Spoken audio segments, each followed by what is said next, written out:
Howard Bender, a.k.a. Roto Buzz Guy, is here to help you get through Thursday on Getting Buzzed. And now, please welcome to the virtual stage, Mr. Howard Bender. What is going on, everybody? Welcome in. Thanks for tuning in here to Getting Buzzed. If you're watching on that Fantasy Alarm YouTube page, smash and like that subscribe button, please. It's how I pay for my world here in the old Getting Buzzed circle. Great show planned for you guys here today. Kind of need a little bit of a breather from fantasy football. Not a big breather from fantasy football, but just a little one. My guest today, we're going to talk some fantasy football because he is a commissioner of one of the most enjoyable leagues that I've gotten a chance to broadcast their draft. If you've heard me on Sirius XM Fantasy Sports Radio, you know exactly what I'm talking about here. In honor of the MLB Playoffs taking place right now, Eric Hinske, 2002 American League Rookie of the Year. He's also a three-time World Series champion, twice as a player, once as a coach, and he's currently the Mets hitting coach right now. He's enjoying his offseason, or at least I hope he is. I know I've got to bring him in here and get rid of him in time for a little afternoon tea time that he's got, but nevertheless, Eric Hinske is going to join us. We're going to be talking about everything. We'll be talking about his fantasy football league, just so that you guys all know. It is a 12-team league made up of all MLB players, ex-players actually right now, guys that he's played with over the course of his time. The majority of them centered around when he was in Atlanta and playing with the Braves, because you've got Brian McCann, Chipper Jones, Tim Hudson, Matt Clement. These guys are all in the league right now, and it's $25,000, and it's a winner take all. There's a lot of trash talk going on there. So we're going to bring Eric in. We're going to talk about that, talk about some of his experiences back in the day as a player, and see what's going on there. I mean, I love the MLB playoffs because while, yes, I'm neck deep in the football community right now and the fantasy football Q&A that pops up, I'm sitting there. I'm either in the Fantasy Alarm Discord or I'm on social media answering questions, all of that stuff that happens. Sometimes I need a breather. Sometimes I need to relax. Sometimes I just want to watch a ball game and enjoy it. Now, I know you guys have seen me on the Better Sports Betting Show with Dan Servidinio, and I've made some picks here and there, but I got to tell you, as I sit back and relax in my chair here for just at least a moment or two, like that's what I love about the MLB playoffs. I'm not playing DFS.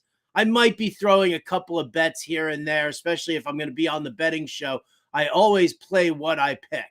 So obviously yesterday, if you were there for the show, Wednesday's show, not so great. Dan Servidinio got the better of me on a couple of games, but I always bet what I play or what I say I'm going to play. And I make sure that, I'm in it with you guys every step of the way. But, sometimes you just want to step back. You just want to be a fan. You just want to sit and enjoy it. Now, I know that a lot of people out there, oh, baseball, it's so boring. It's so slow, blah, blah, blah, blah. It doesn't matter to me. Like, that's how I decompress. I've gone to games. When I was living in New York, I used to head up to Yankee Stadium all the time. And I used to go just by myself, keep score, sit and relax in honor of Getting Buzzed. Maybe I have a special brownie or something before I go to the game. But I just like to sit, relax, watch the baseball. Like that's just it. I don't have, the funny thing here is, with watching the playoffs right now, I don't have a dog in this race. My Yankees aren't in it. They wouldn't even come close to being in it. And here we go. I mean, what we got right now, we got left the Astros and the Texas Rangers. It looks like those two teams are going to be squaring off for the American League Championship Series. We'll see what happens with this Braves-Phillies series. The winner of that's going to play the Diamondbacks. Unbelievable there. We see, and this is what I love about it. In all honesty, I would love an Arizona Texas Rangers World Series. I would love that. Phillies have had theirs recently. Braves have had theirs recently. The Astros obviously have had theirs recently. But that's what I'm enjoying so much about the baseball season right now. It's not all centrally focused on the Red Sox Yankees series. We're no longer looking at the Los Angeles Dodgers. If we could just get the Astros out of there right now, I think everybody. I don't think there's a single team out there that the world isn't going to root for, except for the Houston Astros. Shout out to all my Astros friends over there. But no, we just don't want to see anymore. So I'm super jacked up about this. I would very much love. I have a Braves winning the World Series ticket, but obviously, I mean, listen, I didn't bet the farm on it. I threw $20 on the Braves to win the World Series. It was a good bet. It wasn't a great bet. It wasn't a value bet. It wasn't like a bet where you're like, oh my God, if the Braves win, I'm going to end up with like $50,000. No, I threw $20 on the Braves to win the World Series because big Matt Olson fan. I'm already cashing my tickets on Matt Olson leading the majors and the National League in home runs. So I feel good about that. Now it's time to just kind of sit back, relax, enjoy it. I know that, everybody is, so crazed about football, but you baseball aficionados out there, I mean, hit me up. I mean, it's, at RotoBuzz Guy on the old Twitter machine if you want. And I miss talking baseball. I get so caught up in it during the regular season because obviously everybody's fantasy teams and the waiver wire and buy low and sell high. And, where am I at in the 50 leagues in which I play? And sometimes it becomes like a little bit of an abusive grind and you kind of lose your love for it. That's what with anything right there. I don't even know what that image is right there. Why are we looking at some DJ scene twerking here? Let's bring in my producer, Adam Bernard. Explain yourself here. Why am I looking at this image right now? That is what you said. It's a grind, and that is Drake and Rihanna grinding on Drake. You said the season's a grind. Yeah, I never want to see Rihanna and Drake grinding up on each other. Okay. There you go. Much better, much better. Oh my Lord. But that's the thing. And when you are a fantasy analyst or any kind of a sports analyst right there, you always have to make sure that you take a little something for yourself, right? That you don't lose your love for the game. And I do that with the MLB playoffs. I'm putting all the effort in for fantasy football and stuff like that, but I got to sit and enjoy it. Like football is such a relentless grind over the season. And there you go. Stephon Diggs head on the pylon, feeling about it. It really does become tough to enjoy sometimes when you spend your day. And I guess it's kind of, baseball, we know that there are games every single day and you can always watch a baseball game. And I know that everybody complains that the season's so long, but when you're sitting there and you're dealing with the football season and the fantasy football season at that, there's little to no time off when you think about it, because you've got the Thursday game. And from the Thursday, I could use a Red Bull right there. No doubt about it. You got the Thursday game. All right. So all of your lineups and everything like that, or the majority of them, need to be set or, figured out, before the Thursday happens. And then you've got Friday. And then Saturday, I'm working on the playbook all day. And I'm making sure that all you DFS folks out there are winning. And then Sunday, it's football all day long. And then on Monday, we come back to work and we're trying to sort through everything that went down. We're trying to figure out, do we have maneuvers to make for Monday Night Football? And then Monday Night Football happens. And then before you know it, once that game's over, you're already looking ahead to the following week. Tuesday and Wednesday, it's all about waivers. And it's just that 48-hour span. Sometimes it's just not enough. It's just not enough. So if you are a football analyst and you are feeling the pangs of the grind, do yourself a favor. Take a little something for yourself.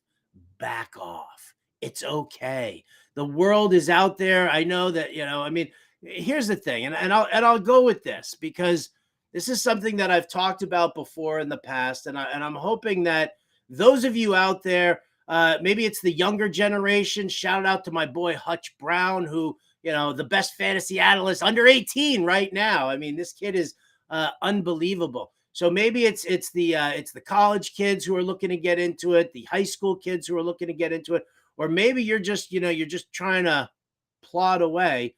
Like finding a way to succeed in such a super saturated industry is tough. And I guess like that's where the pressure comes.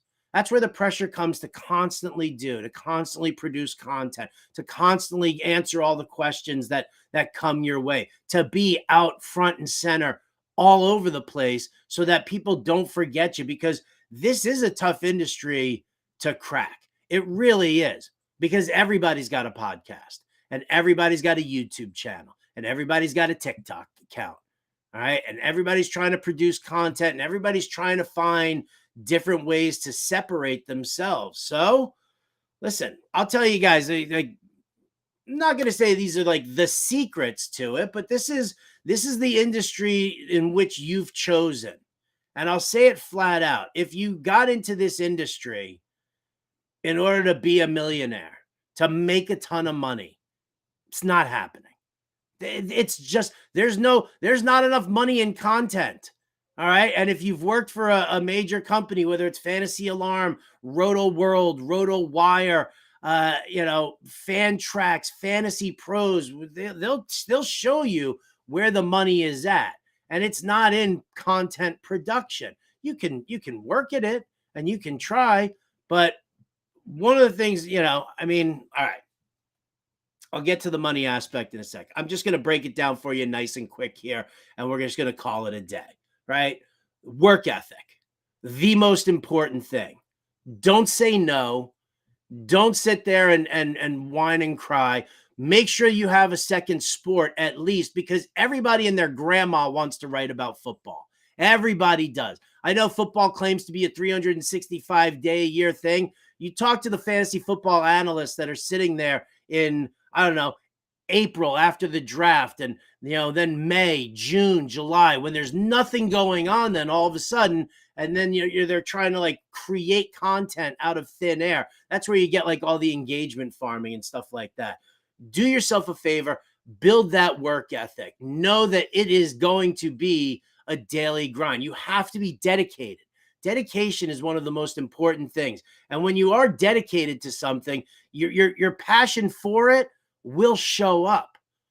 All right. I've been in this industry for over 20 years. And what have I been doing in this industry to get from point A to point B? When I first started off, I was writing this chintzy little blog on blogspot.com. Shout out to all you MySpace people who probably remember Blogspot too. Right. That's where it started. But I wrote every single day and sent my work to any managing editor at any website I could find. I used to be looking in the magazines for it, but now it's all online. And so what you want to do is you want to just sit there. You want to show your dedication. You want a job in this industry? Show me that you've worked every single day. Show me that you're willing to make the sacrifices. And that's the most important factor there. Dedication comes with a willingness to sacrifice time, your weekends, some social life.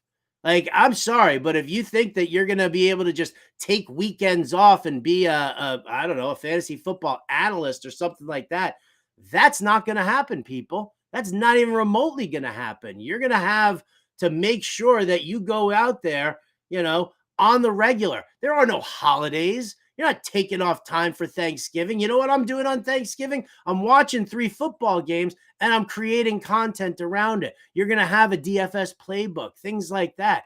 Listen, my family, my friends, they've grown to understand that over the 20-year period that this is my life. This is what I do.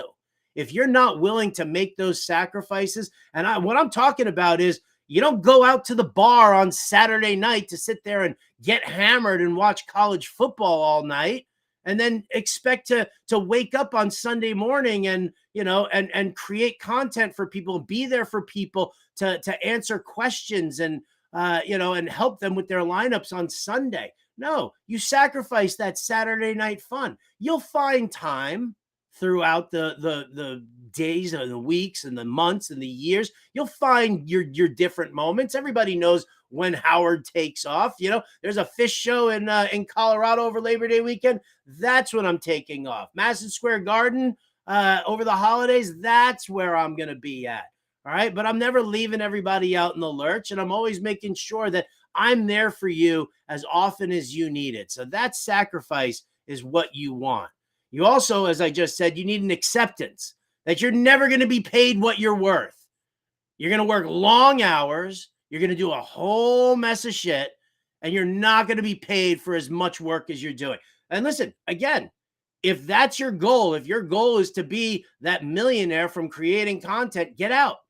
Get out now. Leave it to somebody else who understands that that's another one of those sacrifices that you have to make. Is there a pot of gold at the end of the rainbow? Perhaps. But only the ones with the work ethic, the dedication, the willingness to sacrifice, those are the people who find that pot of gold, not the people who are in there half-assing it on the regular basis. And then just one final note here, and then I'll leave this be. Stop pissing and moaning about the grind on the internet. All right. I'm doing this show here and I'm explaining the grind because I'm actually hoping that plenty of fantasy analysts or aspiring fantasy analysts are actually watching right now. Okay. Stop crying on the internet about how much you work. If you're whining about how much you work on the internet, you're obviously not working hard enough, because I don't have time to piss and moan about the grind on the internet. I'm not sitting there tweeting being like, oh man, it's week 6 and I'm so tired right now. No, you know what? When I want to piss and moan about being tired, I do it privately. My wife is annoyed by it, but whatever. That's what you do. So if you want to succeed in this industry, in this fantasy world that we live in, all right, proper work ethic, strong dedication, willingness to make sacrifices, accept that you're gonna look for that pot of gold down the way. You're gonna seek it out, all right, and then just stop whining about it. Just don't, because it's no good. It's no bueno. All right, want to move on out of here and bring in my guest, because I want to have a little bit of fun with this one here. I love this guy. I really do. We met through SiriusXM and through fantasy football. He is, all right, the current hitting coach for the New York Mets. He is a 3-time World Series champion, twice as a player, once as a coach. A historic moment there with the Cubs. Ladies and gentlemen, bring it in from my man Eric Hinske. Look at you handsome son of a bitch, you. What's up, Howard? How are you, man? I'm doing real well, Eric. How about yourself? Great. Enjoying the off season, getting home to the family now, and everything's going really well here. Family? Are you golfing with the family? You told me you had a tee time today, buddy. What are you talking about? I do. 11:20 tee off. I do not golf with my wife. She knows it's strictly me and the boys. It's time to get away.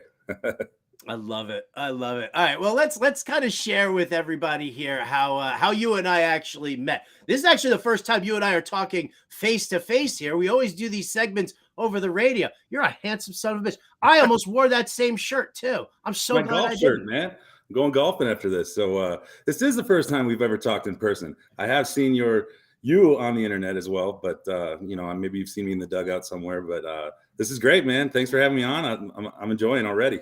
Dude, I'm telling you, man, this is what I love doing this show, because this show, to me, this is the fun show. This isn't the show where I'm like, trying for the hard hitting journalism. I'm not sitting here trying to do something that doesn't need to be done. I want to talk to you. I want to get to know you a little bit. I want my audience to get to know you a little bit here. So how you and I met, we did this. This all came through SiriusXM. Yeah. Because you are the commissioner of one of the coolest fantasy football leagues that's around right now. So do you guys have an official name for it? Because every time we try to name your league, we call it the MLB All-Star Fantasy Football Draft, the MLB Player Fantasy Football Draft. Is there like an actual league name for you guys? Yeah, it's called I Got 25K in My Ashtray.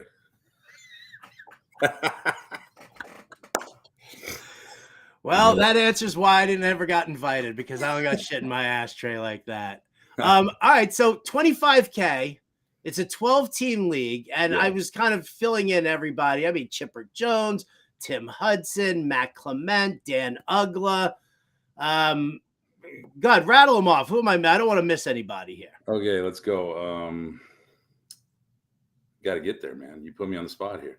Really? You don't know your league mate? You trash talk these guys on the regular, and now you don't even know who they are. Well, how many leagues are we in? I'm in 5 leagues or something. So Jeff Jenkins, Dan Ugla, Chipper Jones, Brian McCann, Derek Lowe, Tim Hudson, David Wright, Michael Kadire, Brad Lidge, Matt Clement, and Ben Sheets. Okay. There they are. So Yes. there you go. How many of those guys are Braves, or did you meet through when you played for the Braves? The majority of them. Yeah, correct. So I was 10, 11, and 12. I was with Atlanta. So it was Ugla, Chipper, McCann, Derek Lowe, Tim Hudson.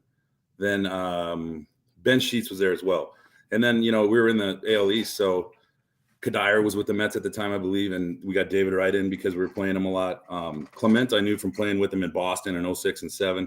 And Jeff Jenkins had me in a Brewer league from earlier in my career. So, I just got the dudes that I know are passionate about it, that care, that will, always be involved, because you don't want to play with someone that's not setting their lineups or forgetting to do shit like that. So, it was an idea and it took off, and this is the OG, man. These guys have been the same. Nobody's left, and it's a blast, dude.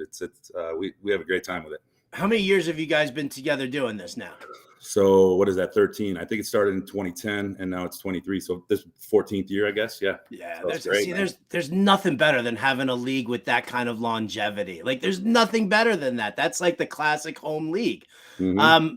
Nobody balked at the $25K entrance fee here. I mean, it's a winner take all, right? Or do you pay out top three?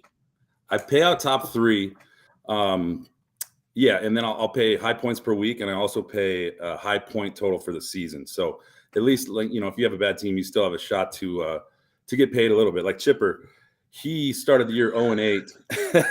He started the year 0-8, and I played him this week, and he had DJ Moore going on Thursday and Travis Etienne going on Sunday morning. So I was losing like 110-0 before I even started. And I jumped.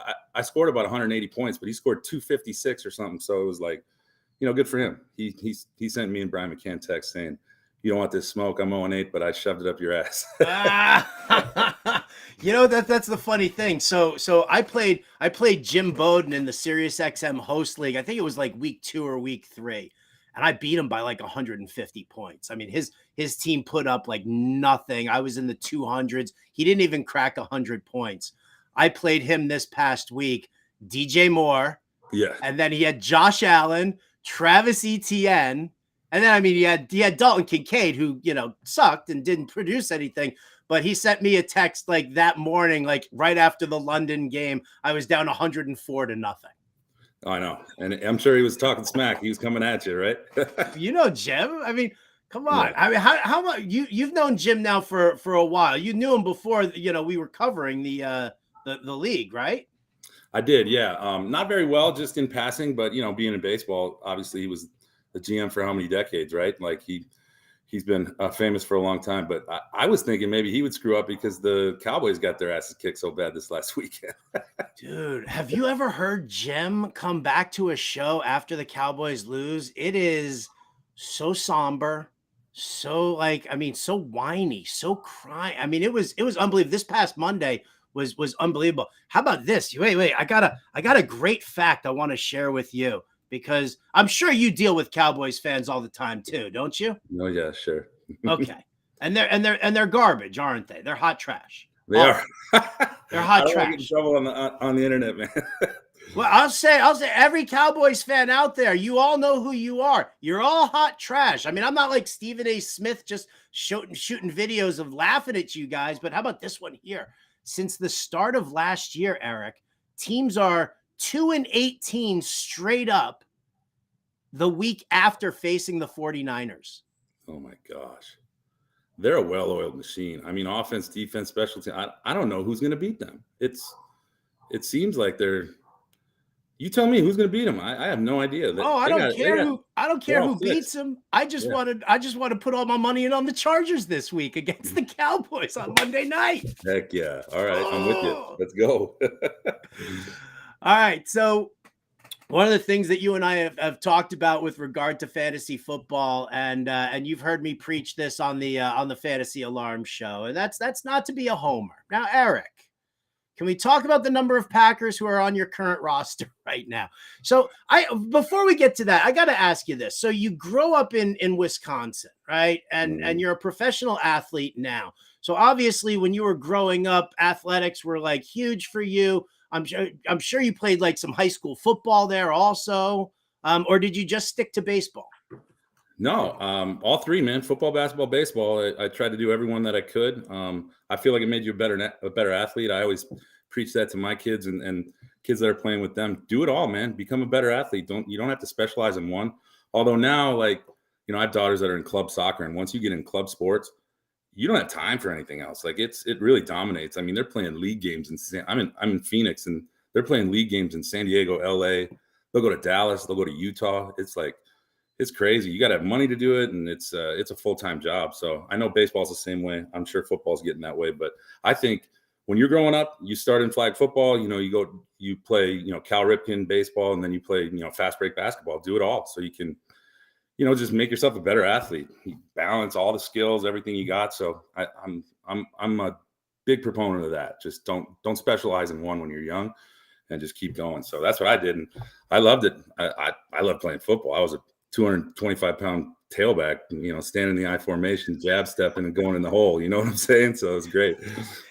You're like one of those like internet videos of like the 30-year-old who's playing against Pee-wee football kids, right? You're just like running through them. What's that like? I mean, pressure. I mean, it's gotta be a ton of pressure. And I mean, how many kids do you have? I have 3 kids, 2 daughters, 16 and 13. My son's almost 10. Okay.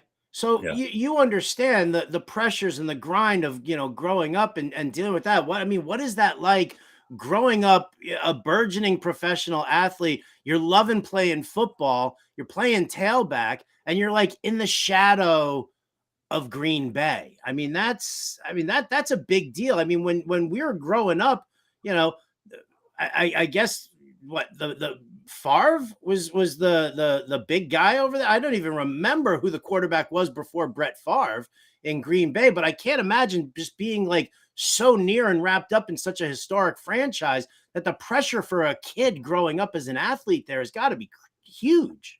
Come on, Don Mikowski, the Magic Man. You know that. Don Mikowski. He goes down. Favre comes in a game against Cincinnati and throws a game-winning touchdown, and then he's the quarterback for the next 20 years. That's how it goes. Yeah, I mean, when you grow up in Wisconsin, it's the Packers. That's it. And like if you're at some party or some middle school party, high school party, like everyone says, how about them Packers? And that's how you start the conversation. So for me though, my family, we love the Packers. We're always big Packer fans, but baseball was my dad and my grandfather. They were huge into baseball. My dad played Division III college baseball.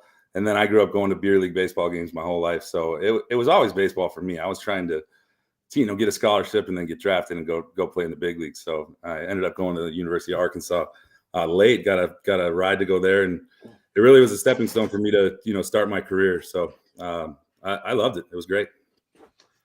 Let me switch it up for you there, Eric. There you go. There you go. Is that better? Does that work for you? Baby. Woo pig suey. One of Fantasy Alarm's finest, Britt Flynn, actually lives down in Arkansas. Does she? Her and her husband, huge Hogs fans. So is Treylon Burks on your team? No Treylon Burks. I don't love that passing off. I do have some D-Hop. He's doing pretty well. Last week was good. Yeah, last week was okay. It was all right. Not great. So, all right. So we'll go back to it. So talk to me about, well, you know what? Actually, no, see, I love this. I love being able to just run the interview and just do what I want to do and talk about what I want to do. I want to talk about your Packers here for a quick second. Can we do that? Yeah, sure. So get this. So Monday night, right? A girl calls up the Fantasy Alarm show and she's like, I'm down by 6. I've got Luke Musgrave. Yeah. My husband says that I should start AJ Dillon, but I also have Romeo Doubs. Who should I start? I would have started Doubs. That's what we said. What do you have? 1 for 4? What the hell was that? It was a great matchup against that corner, that guy, right? Like, isn't he one of the worst in the game? You were watching the game. You tell me why in the world, like what's the thought process between taking a guy who's averaging 10 targets per game and is helping you move the chains constantly, and you've got this soft matchup against the Raiders? What's the thought process here?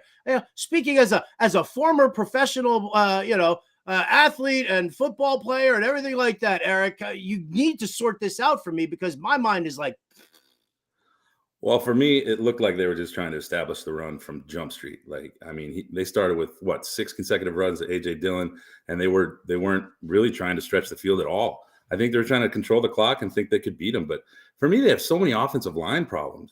They can't, like Max Crosby was all over Love all game long and just disrupting. So until they fix that O-line and get the trenches right, I think they're going to struggle. You know, I like Jordan Love as much as the next guy. I'm hoping he's great, but you know, that was a pretty deep look into what a quarterback can do with no time. So I don't know. AJ Dillon doesn't look great. He's not getting a lot of yards per carry. They need Aaron Jones back, and Christian Watson's got to get healthy. So hopefully this bye week really helps out. And, you know, I mean, I want him to be great, but, you know, you jumped me last year for trading Ezekiel Elliott for AJ Dillon. So I was like, you know what? I'm staying off. I had Jordan Love in 2 leagues as my backup behind Joe Burrow and Lamar Jackson. So I actually started Jordan Love last week over Joe Burrow. So that was my mistake of the year. But I had Jamar Chase too, and he scored 70 in my league. So I won. I killed it. You feel better about that, right? I feel better about that. I would have taken the 38 that Burrow gave me instead of the 4 for Love, you know? Yeah. I think I wasn't. Who did I sit? Oh, I had Justin Herbert on a bye week, and I had either Love or Josh Dobbs. Yeah. I went Josh Dobbs. I'm sorry about, your Packers, man. You know what? You can't win every year. You just can't do it. No. Join me as a hapless Jets fan and understand that it's just it's man, brutal. like everybody that took Garrett Wilson when Rodgers went down in the first 4 plays, Wilson's he's such a talent, and you still got to start him, but it's like, he can't get him the ball. He gets all the targets, but they can't get him the ball. Now Breece Hall's going off. So I got one share of Breece Hall, and he dropped 45 for me last week. So that was great. Do you want to, if you want to trade in your Packers fandom for Jets fandom, I can make some room for you here on the bandwagon if you want. I think you guys are hurting much more than I am.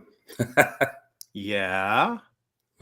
Right. So, well, it builds character. It builds character as a makes fan. You better. Makes you a better person. Dude, look at you. Listen, 2002 Rookie of the Year in the American League when you're with Toronto. You've won the World Series twice as a player and once as a coach. You don't know failure like I know failure, Eric.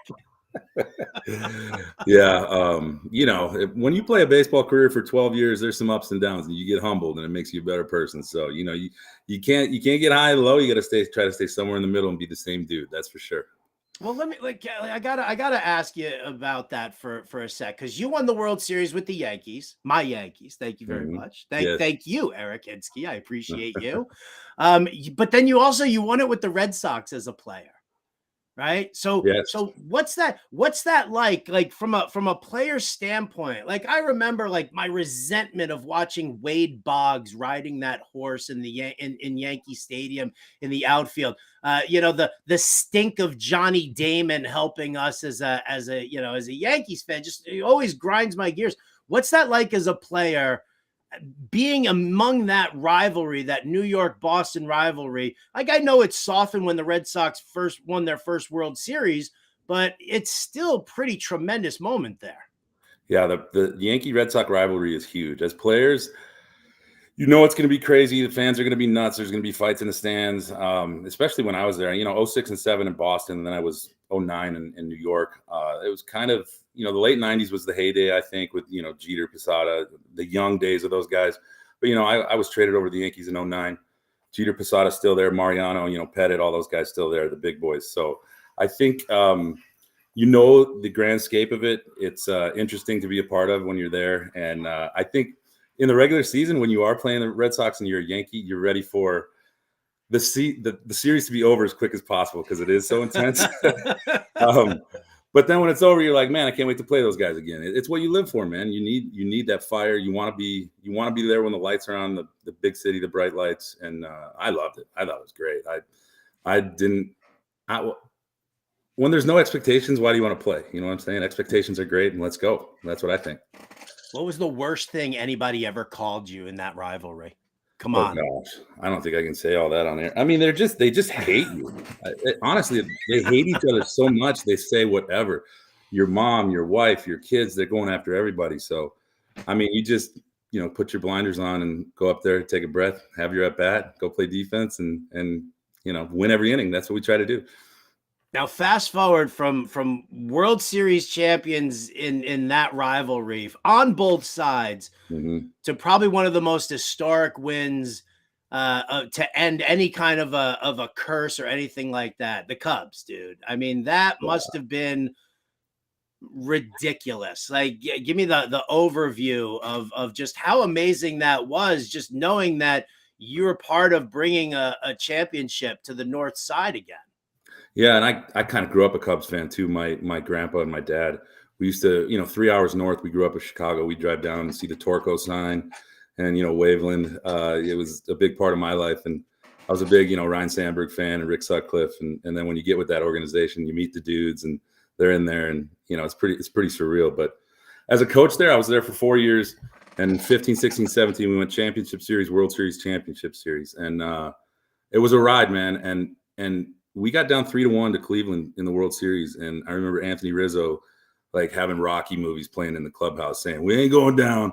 We ain't going down." Like it was us against the world. And these dudes slayed the dragon, man. I mean, it was 108 years and we broke the curse. And I honestly thought it was going to be a lot of people like rioting and dying, but it was grown men crying. That's what it was. All over the place. There was 8 million people in Grand Park for the parade, and people were just bawling their eyes out. And it's a generational thing, and lucky to be a part of, man. I mean, I'm a kid from Wisconsin that grew up in a small town and 3 World Series titles. And now I'm talking to Howard Bender. Come on, man, let's go. Oh, yeah, right. The pinnacle of your career right here, getting buzzed. Oh my God. Do you wear, obviously you're golfing, so you're not going to wear it now, but do you wear one of your World Series rings at all? Do you wear them when you're going out? If we go to some kind of charity event, I might, but honestly, they're so big, and I keep them in a safe, because if I leave them out, well, we just sold our house and we're renting a house and building another one. So, but the one I just sold, I used to display them in my den. And then I was thinking, what if somebody breaks in here and steals all 3? I got to keep them in the safe. So that's where they are, in the safe. And if somebody wants to see them, I'll take them out. I kind of keep them closed down, but when you take them out, you really get the chills, and that you did something cool, for sure. I'm sure. Yeah. Man, when I was growing up, my grandma, she used to take her ring and she used to turn it around. She used to hit me on the top of the head when I was being a smartass. I can't imagine you doing that to any of your kids with a World Series ring. It's like, oh, sorry. It knocks somebody out. Right now I'm concussed. Thanks, Dad. Appreciate that. Well, Eric, man, it's such a great time having you here. Now, one of the things that I always like to do with my guests is I like to play a little game with them. Very harmless, easy going. Are you ready? I'm ready. Let's go. All right. So you being a well-traveled ball player, you played for 7 major league teams. Mm-hmm. So we are going to test your knowledge now of the cities in which you played. All right. I've got 7 questions for 7 cities. You're going to have to tell me which is which as we play Where in the World? Tell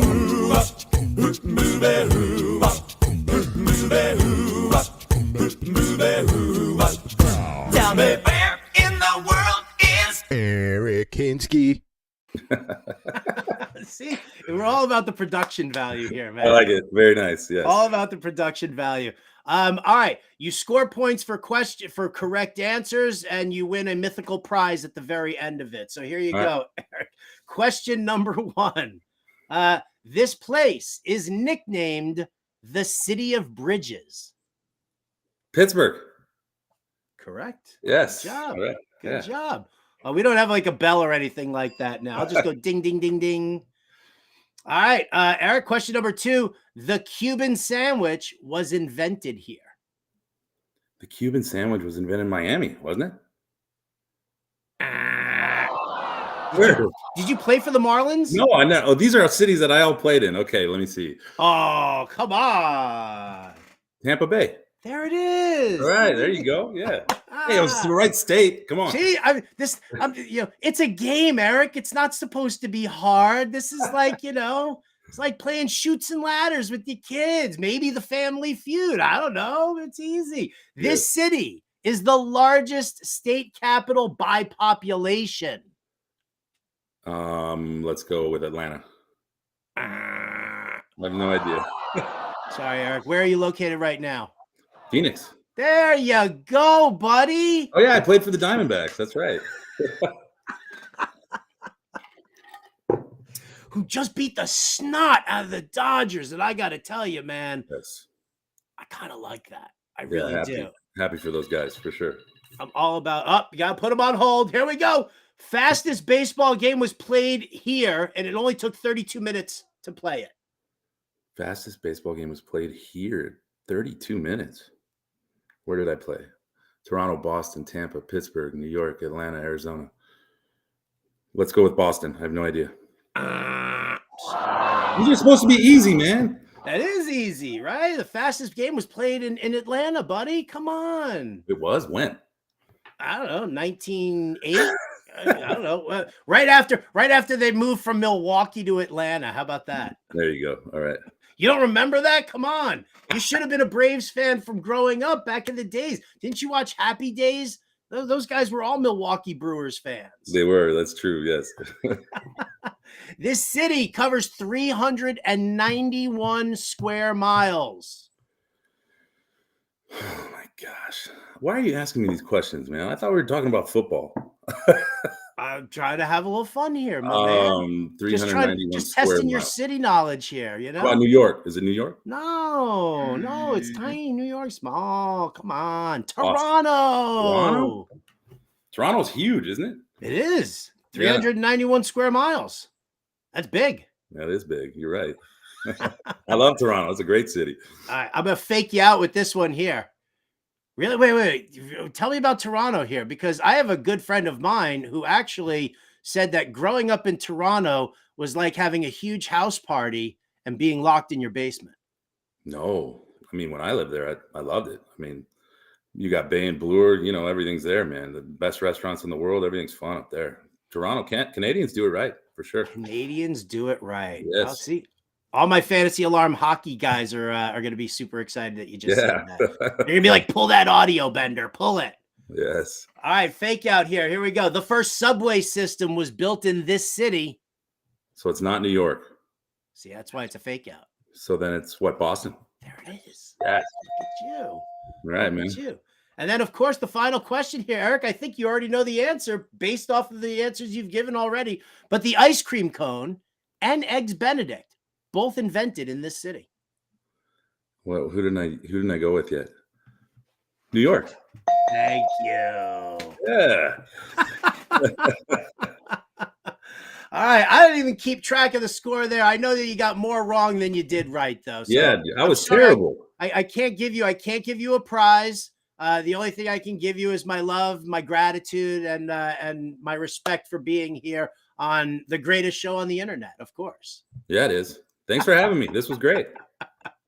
Well, good luck. And are you playing with a foursome here? You got a little action going on the links today? For sure. So I'm a member at Estancia Club here, which is a really nice course, and it's overseed right now. So it's closed till October 31st. So we get reciprocals at different clubs. So I'm playing with one of the club pros and two of my guys I always golf with. They're no athletes, just a mortgage guy and a real estate dude.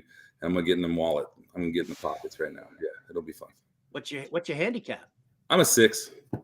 Okay. But one's a scratch, one's a 2, so I get 3 strokes aside. So that's where I live. I'm a monster at putt. So you know what? Maybe one day you and I will get to, go find a nice course with a good windmill, maybe an erupting volcano or something like that. Yeah, sounds great. Let's go, man. We need to meet in person. We haven't yet. Now we're on the internet together. Now next step is we meet in person one day. There you go. You're All right. on. I'm gonna hold you to it. All right, man. Absolutely. Well, Eric, thank you so much again for joining us here, man. Really appreciate you taking the time, and go crush it at golf now. All right. Thanks, Howard. All right. Eric Hinske, everybody. 2002 American League Rookie of the Year, 3-time World Series champion, played for 7 different teams. This guy has done it all. Oh, I love having good people on like that. That stuff like that just always makes me smile. That's why I do this show. For those of you out there who are looking for, lineups and stuff like that, that's what we'll do. That's what Alarm Fantasy Football is for. And, right after this show, you'll be able to go and catch me and Coop doing that. But what I love bringing a much different element to this show. I mean, I love being able to talk, does Eric want to talk about this past baseball season? No, he doesn't. We want to talk about fantasy football. We want to talk about the fun stuff in life. I want to talk about what was like good stuff there. Very, very cool to have him here. And thank you so much again, Eric Hinske. And thank you to all of you guys for tuning in here to watch. Now, as we always like to close out a good old fashioned episode of Getting Buzzed, our final 5. And here you go. The 5 most annoying people to sit next to at a game. And I'm going to qualify this that it's not just next to, they could be right behind you. They could be right in front of you.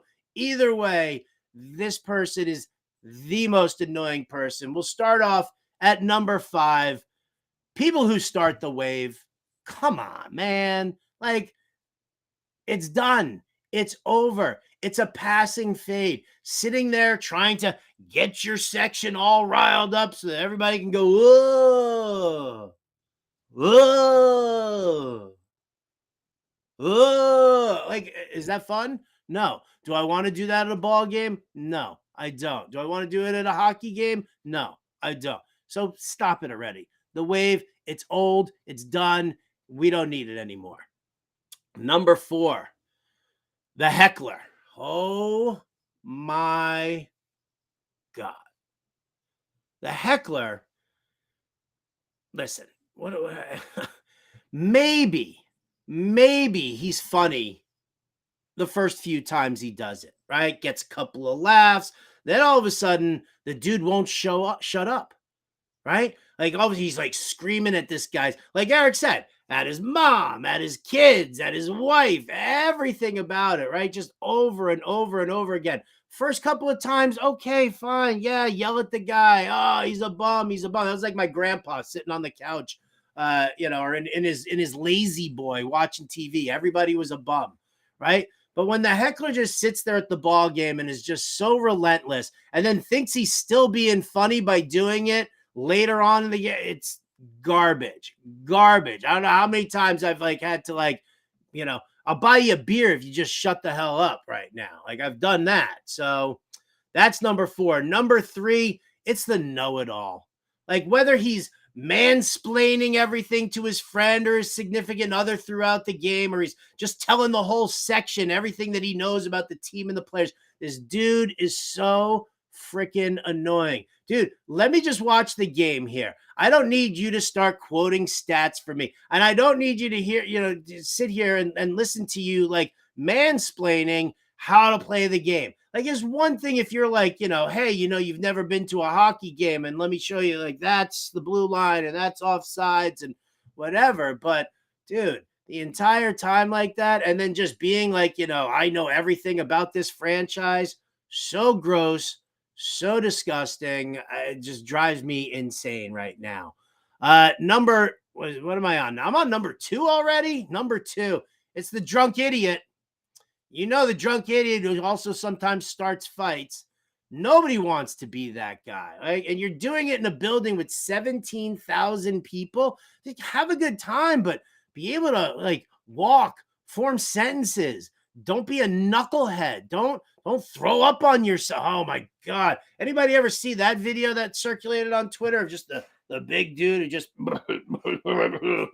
and just started vomiting all over himself? Can you imagine? Imagine being there with your kids, right? You imagine paying for a family of 4 or 5 to go to a freaking ball game these days, and to have that moron there, or to have that moron start a fight. That's just kills me. And then the most annoying person at the ball game. Yeah, there it is. It is the person who talks incessantly about irrelevant things during the game. Listen, I don't care about your DIY drywall project at home. I don't care about your kid's birthday party. I don't care why you and your neighbor don't get along because of political opinions. Like, shut the hell up.